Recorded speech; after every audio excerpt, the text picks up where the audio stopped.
Welcome to another episode of Ask Sharon, where I talk about some of the things that people are asking me as I serve here in the legislative session. I've been getting a ton of emails, phone calls, and letters about the capital gains tax. Last year, you may remember, we passed a number of bills to try to fund our schools and to address the McCleary decision that meant that we had to adequately fund our schools as our Constitution requires. The Republican Senate wanted different things than the House Democrats did. They wanted to load everything onto a giant property tax increase, and I didn't. My Democratic colleagues and I didn't.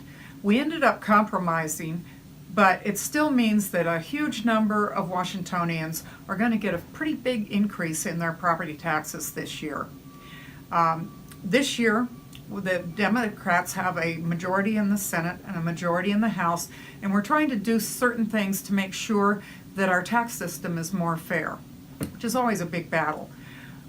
One of the things we're trying to do is to have a capital gains excise tax to lower property taxes. Frankly, I would rather have 50,000 people who can afford it pay a little bit more to save 2.3 million people from paying more than they can afford. I don't want to see people lose their houses, and loading everything onto property taxes is a really, really bad idea. The capital gains tax, which hasn't passed yet, still has a lot of hurdles to go through, would do that by doing a small tax on items that are sold.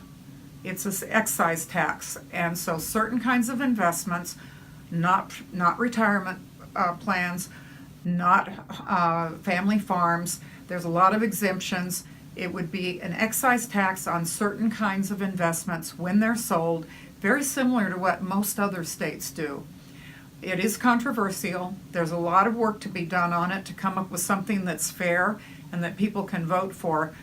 But those huge property taxes are really, really going to be disappointing to people. People will be angry, and people are going to have a hard time paying some of those increases. I'm going to be doing what I can to make sure that doesn't happen. Tomorrow night, on the 20th of February, we're having a telephone town hall, and the information that you see will tell you how to dial in, and you can ask more questions. Thank you so much for watching.